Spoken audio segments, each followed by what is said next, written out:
pessoal! O clássico de sábado às 17h30 deixou a situação de Inter e Grêmio bem distintas na tabela. O Internacional venceu por 1-0, entrou no G6 e se vencer os jogos a menos, o Internacional, que hoje tem 17 pontos em sexto lugar, chegaria a 23 pontos, ficaria a 1 ponto do líder Flamengo e entraria de fato na briga pelo título. No momento, sem os jogos a menos, o Inter briga por G6 e G4. Grêmio, que perdeu a sexta seguida no Brasileirão, que é a maior sequência de derrotas do Grêmio no Brasileirão nos pontos corridos. Grêmio que está com a mesma pontuação que o Lanterna Fluminense. O Grêmio tem 6 pontos, assim como o Fluminense, só que o Grêmio tem 6 pontos em 9 jogos e o Fluminense tem 6 pontos em 11 jogos. Grêmio que está a 3 pontos do primeiro fora da zona de rebaixamento, que é o Vitória com 9 pontos. Ou seja, o Grêmio está numa situação bem complicada no Brasileirão. Internacional, que teve uma vitória importante, porque essa semana precisava ganhar de Corinthians e de Grêmio para seguir na cola dos líderes, e conseguiu.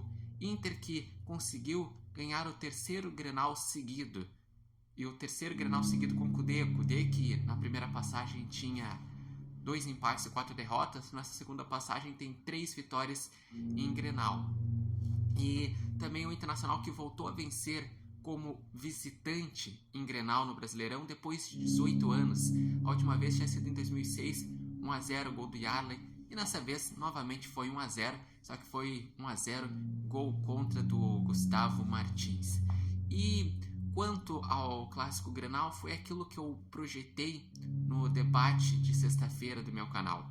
Devido aos desfalques de Inter e de Grêmio, Inter que não tinha Rocher, não tinha Valência, não tinha Borré, Maurício, que já nem mais dá para ser considerado um desfalque, já que vai para o Palmeiras, o Internacional realmente faltava mais qualidade para ditar um ritmo e ter criação no primeiro tempo.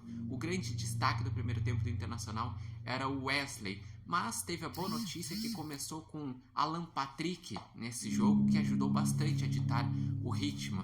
Já o Grêmio, que estava sem Diego Costa, estava sem Vila Sante, estava também sem o PP, que foi expulso, o Grêmio que não teve o Kahneman para começar essa partida, e o Grêmio teve como grande destaque na primeira etapa o Galdino.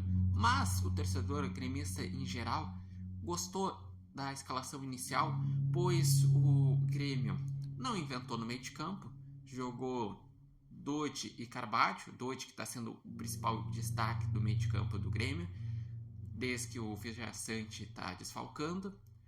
Grêmio que teve o Galdino centralizado lá na frente, em vez do JP Galvão, que vem sendo muito questionado.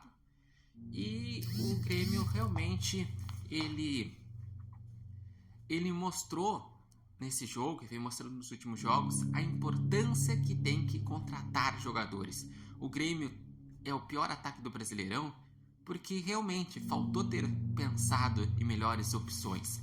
Mas se o Grêmio jogou mal no primeiro tempo, ele também jogou mal no segundo. Só que o Inter deu uma leve melhorada, e nessa leve melhorada acabou sendo justo o Internacional vencer a partida. No segundo tempo, primeiro o Inter teve um susto, porque sai o Alário e entra o Luca, e o Luca fica 2 minutos e teve que ser substituído pelo Gustavo Prado. Também teve um susto que a grande chance do jogo do Grêmio foi no início do segundo tempo, que o Cristaldo encontrou um espaço para o João Pedro, e o João Pedro acabou sendo esbarrado numa grande defesa do goleiro Fabrício.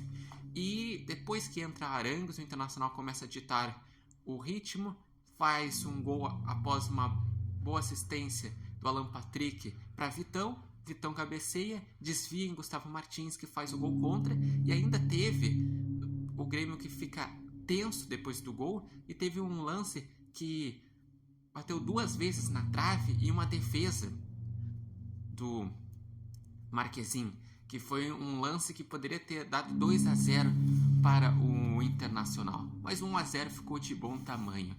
E quanto agora à sequência do campeonato, o Internacional tem agora uma sequência com mais confiança, vai enfrentar um adversário difícil, o Atlético Mineiro, mas depois de vencer de Corinthians e de Grêmio, era aquela confiança que o Cudê precisava e que o elenco precisava. E o Grêmio agora, se tinha espaço para...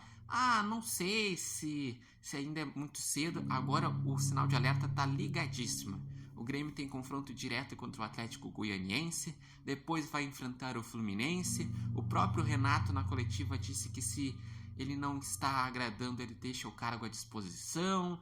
Falou sobre a dificuldade emocional dos jogadores. Enfim, o Grêmio agora precisa se encontrar no Campeonato Brasileiro, porque até agosto, tirando o jogo da Copa do Brasil que vai ter de volta contra o Operário, o foco é só o brasileiro. E vocês, quais foram as impressões do Clássico Grenal?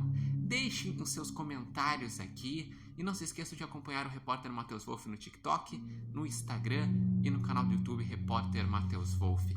Lembrando que esse vídeo tem oferecimento de Nova Marca e de Barbearia Independência.